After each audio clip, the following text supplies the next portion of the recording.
I don't have any time to make an episode this week because I've been given these documents that are more than a century old. You want to know how that story goes? Then stick around.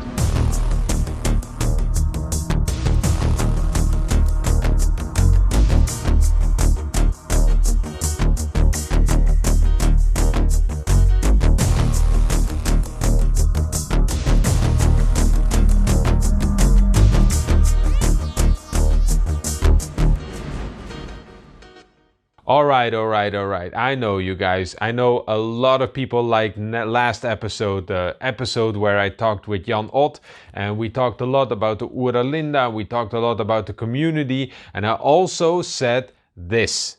By the way, I invite any of our viewers, if they have any knowledge, any of your cultural heritage, that you know is hidden in some dark alley, that you are a safekeeper of that knowledge, you're welcome to bring it out on this channel, and it might be time to free up those ideas. That's right, I said if you guys have any knowledge about your history that you want to share, then this channel is open for you to publish your stuff on. And I've got my wish, I've gotten what I asked for, because these documents, they come from the early 1900s. That's right, these are newspaper clippings and this kind of documents that are very old.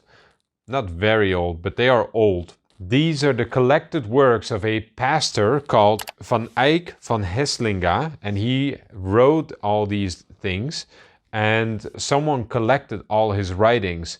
Now, what is so interesting about some pastor who was writing documents in the early 1900s, or perhaps even earlier? Well, I'm going to tell you a little bit about him.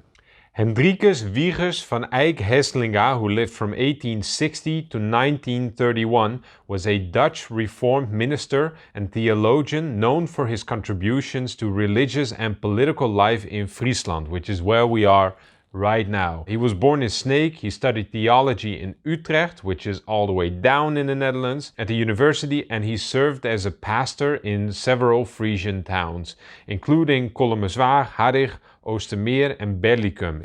He's very known in Berlicum. There's even a street named after him. Beyond his pastoral duties, he was actively involved in church politics and co-founded the Frisian Christian Historical Party in 1898.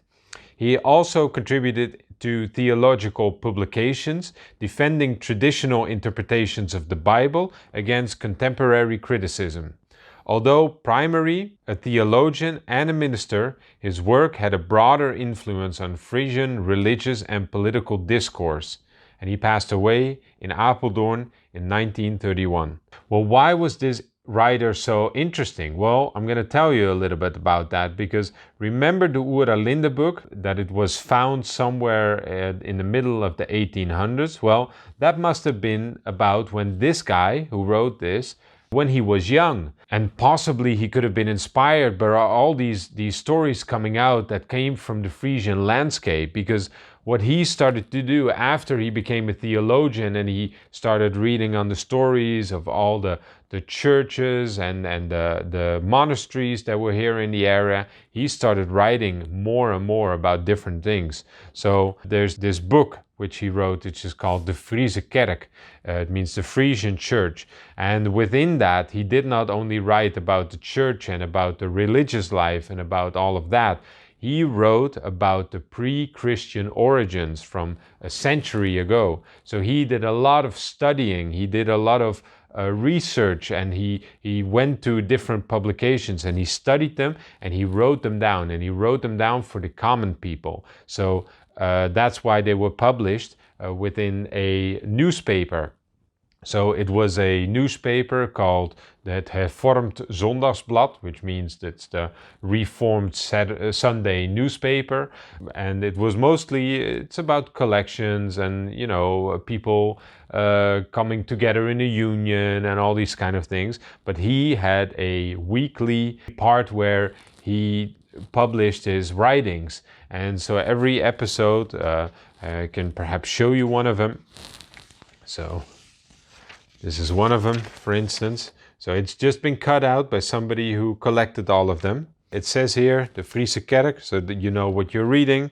And then at the end it says, wordt vervolgd, which means to be continued. And he wrote a lot of them. These are publications that are not very commonly accessible. And I've been given these. I've been given these by a family. This family was very interested in one of the subjects that he wrote about. He namely wrote about the Franas and the Skeltas, which are two family groups that are interlinked together and that have a steadfast position in this area. And he wrote about their origins and how certain kind of names, which is Franeker, and certain last names are also related to it. This family where I got this from has this last name. And so one of the family members, she was very old. She lived over 100 years and she collected all of this. And afterwards, this got continued on. And so that's why it is still in the family. And this came, well, literally from a little cabinet that the TV stood on, and it's been laying in there for years and years and years, and nobody ever bothered to open it. And now it got opened up, and I got my hands on it. This is the reason why I don't have any time to make an episode this week, because what I'm doing right now, which is also the reason why I'm sitting at this location, I'm trying to get it all scanned. So I'm trying to get a good digital copy of all of these writings. And the reason why I'm doing this is just so I can get it published to you. So that is why I'm putting it on here. So what I'm doing every time is I'm putting it on here. Now, here's the thing. This is a lot of work because this paper, it's bigger than the copying machine that can scan it. So that means that I have to copy it twice. I have to scan it for this part and I have to scan it for that part. So it's a lot of work, and there's more than over 400 of these pages. So I'm scanning them, putting the address book in, saying put it onto the computer, and I have to scan it, which right now it does it. Scanning. And now I have to move it to the side, and I have to do it again, and I have to scan it again. It takes time.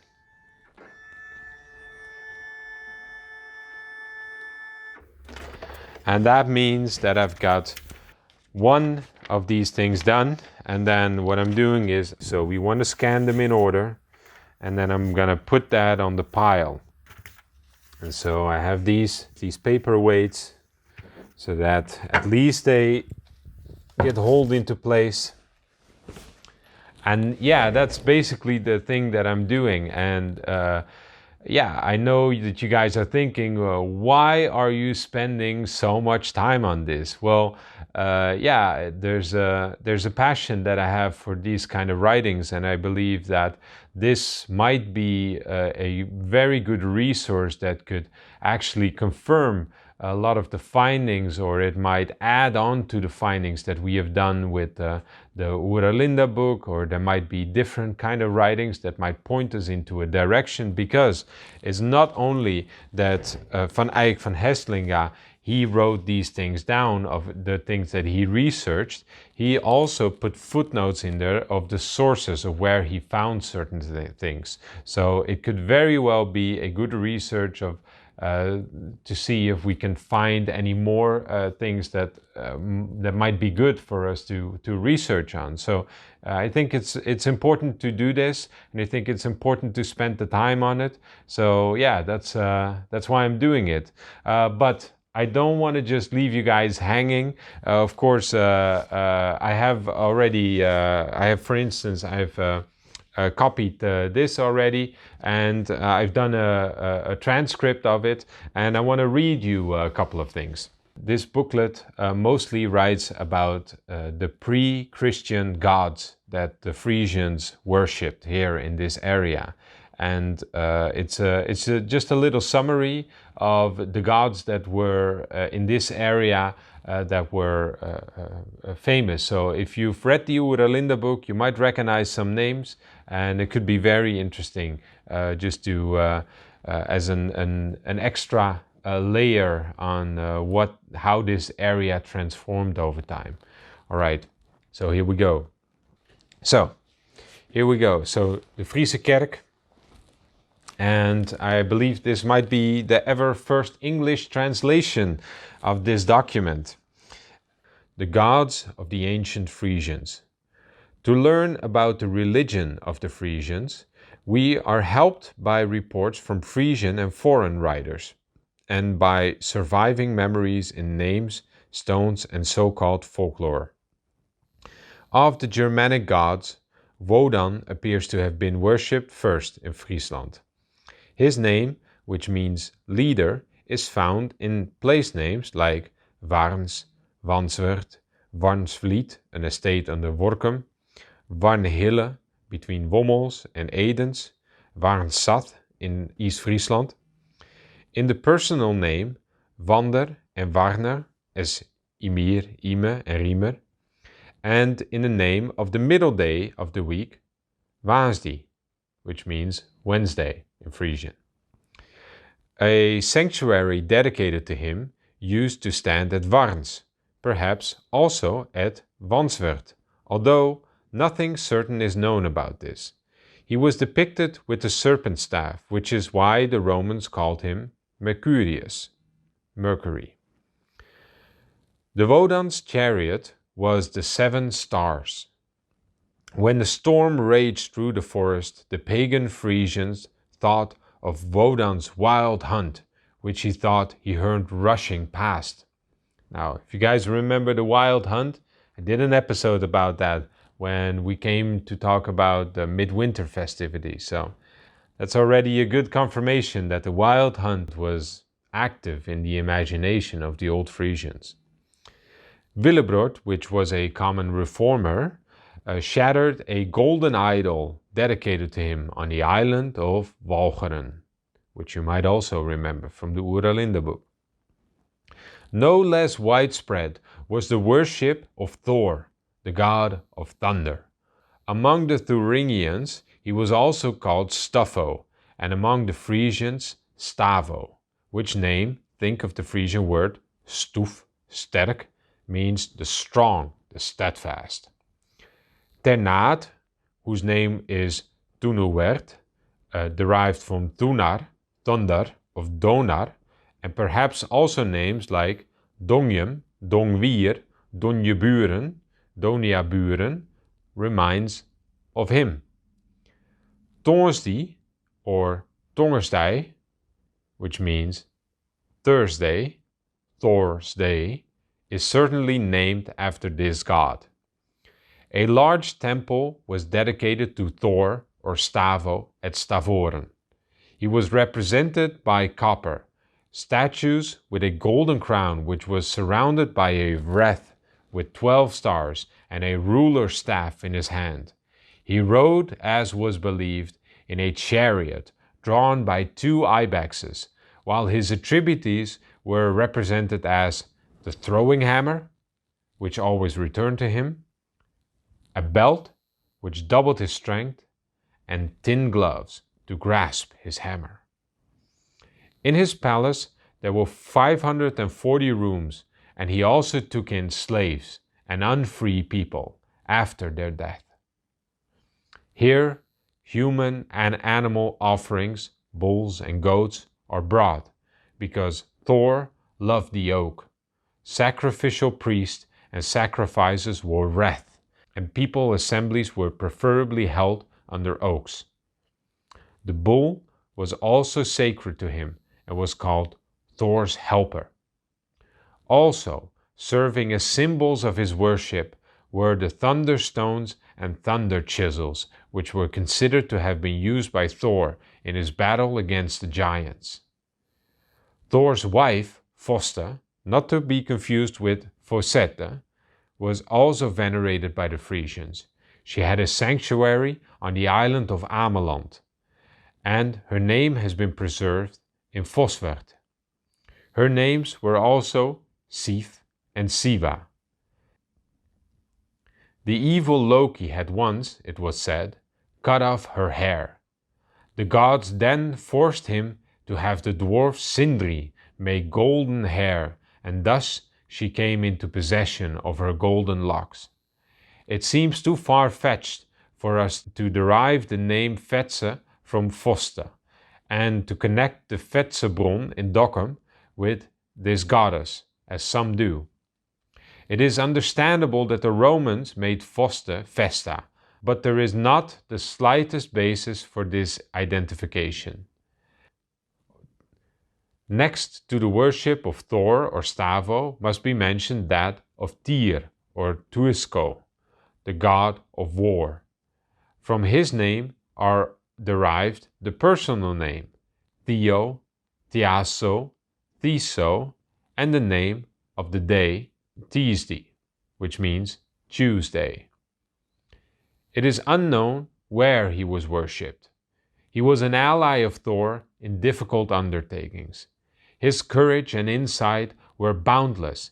He had only one arm, for at one time the gods were afraid of Fenris wolf and Tyr.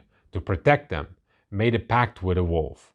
The wolf let himself be bound, provided Tyr to put an arm in his mouth. Tyr did this, but when the wolf was bound, the Aesir refused to let him go, and so the war god lost his arm, which he had to sacrifice to get free. The worship of Freya, the goddess of love, also called Freya, was certainly extensive in these countries. Friday, Freyd, was named after her. Her chariot was drawn by cats, which were therefore sacred, as were the falcons, for Freya often appeared in bird form. Her amber necklace is famous. Wodan had taught her magic, and her presence was also indefinite. Her palace was called Volkwang. Great altars and so-called Truttenstenen were dedicated to her. Under the influence of Christianity, this goddess also changed into a witch in the minds of the Frisians, and the cats remained closely associated with her as evil spirits, and the word Trutte, previously dedicated to Freya, became a term of abuse and was retained as such. There's an interesting fact here. The word Trut, it also is understood to be meant a unfertile woman. So it's very interesting that a goddess of fertility and love is after Christianity portrayed to be a unfertile woman. Often confused with Foster is Fosette or Fosite, the son of Nanne, the wife of Baldur. He was the incorruptly righteous one, and therefore the oracle to which one turned for advice was established in these sanctuaries on the island of Heligo or Helgoland. With this god was the best judgment seat of God and men. Near his temple was a spring where sacred cattle grazed. Anyone who touched these animals or drew from the source in anything other than respectful silence was beaten with rage or punished with sudden death. When Willibrord preached to the gospel on Heligoland, he slaughtered some of these cattle for his people and baptized 3 people in the well. The inhabitants brought him furiously before King Radboud, who was staying on the island. He waited for some time to see if Fosite would also take revenge on the sacrilege, and when nothing happened, made Willibrord answer for himself. He did this with such courage and seriousness that Radboud said, "I see that your actions correspond with your words," and let him leave. Now, that's a Christian defending a Christian there. Probably the service of Freyr, Hel and Baldur was not unknown there, but there are no definitive reports about it. Freyr's service involved burials, Wodan's service involved burning the dead. Therefore, the difference in graves with and without urns suggest Freyr's service and its consequences. Baldur's wife was called Nanna. Does this still occurring name remind us of the Baldur service among the Frisians, or did the name come here with the Norsemen? Now, I see a lot of in this story that came from the Norsemen, especially if you know a lot about the Uralinde book. Then you can almost see, that's the Norwegian influence, that's the Viking influence, that is the Scandinavian influence. If you know all of this, now all of a sudden we can start putting this puzzle back together. So, very interesting. Let me continue with the read. Whether and where Hel, the god of the underworld, was worshipped is unknown, but more than one place in Friesland is called Hel, and the corpse roads, which led to the cemetery and were always used for funerals, were they to be used, were perhaps dedicated to the god of death, and was their character so permanently because Hel holds his prey. We do not know. We did notice, however, what is customary, or at least was in the east of Friesland, that the road along which a dead person was once transported had to remain a corpse road and public road forever. Or is this because by transporting the dead, the road or path was considered to be consecrated to Hel? More than a suspicion cannot be expressed here. The same applies to the goddess Medea, who had her seat in Medemblik, where Wigbert desecrated her temple and shattered her statue. Now we know about Medea. We know that the word Medea is connected to Medemblik. And how do we know about this? Because it's in the Uralinde book. So again, we see this connection. We see a confirmation that comes from these ancient documents by a researcher who did research more than a century ago. So that is why it is so important to continue with this. Moving on. Medea. It is not known who she is, just as it is not known who the god Kom is, who must also have been worshipped on Helgoland. Also remarkable, although the explanation is not certain, is the inscription or inscriptions from the 3rd century found in 1883 at housesteads in northern England, at Hadrian's Wall. They stand on an altar erected by Frisian horsemen. Deo Marti thingso et duabus, aleasiagis bede et filmimende. Now I don't speak Latin, but Google Translate translates this as to God Mars, Thingsus, and the two aleasiagi bede and filmimede. I don't know what aleasiagi are, so if you know, let me know in the comments. This relief shows a warrior with a spear and a shield on his right side and a swan, a symbol of the god Njördir. And on the other two outgoing sides, two floating women with a sword in one hand and a wreath in the other. It is clear that these Frisian horsemen camped in Britain under Severus Alexander, worshipped Mars, i.e. Tiw, Tyr, but what does the rest mean? Equally little light is given to us by the vow stone found in Beetgem in 1888, dedicated to the goddess Heliodana. The grateful fishermen, under the Manceps Quintus Valerius Secundus, gladly declare thereon that they have fulfilled their vow to the best of their ability. It is suspected that this goddess was worshipped in Friesland as the goddess of the waters and the patron goddess of the fishermen and skippers, because vow stones dedicated to her have also been found in the Rhine, but otherwise there is no certainty here either. Now could this be Nihilinia or Minerva that is talked about? Less credible reports also speak of the worship of the sun, for instance in Snake under the name of Snoin, which means Sunday, and of the moon, and the Roman writers mention a series of Roman gods who were also worshipped by the Frisians. This can be partly explained by the identification of the Germanic and Roman gods. If they noticed features of similarity, it is partly true that the latter were also worshipped in Friesland, but by the Romans themselves.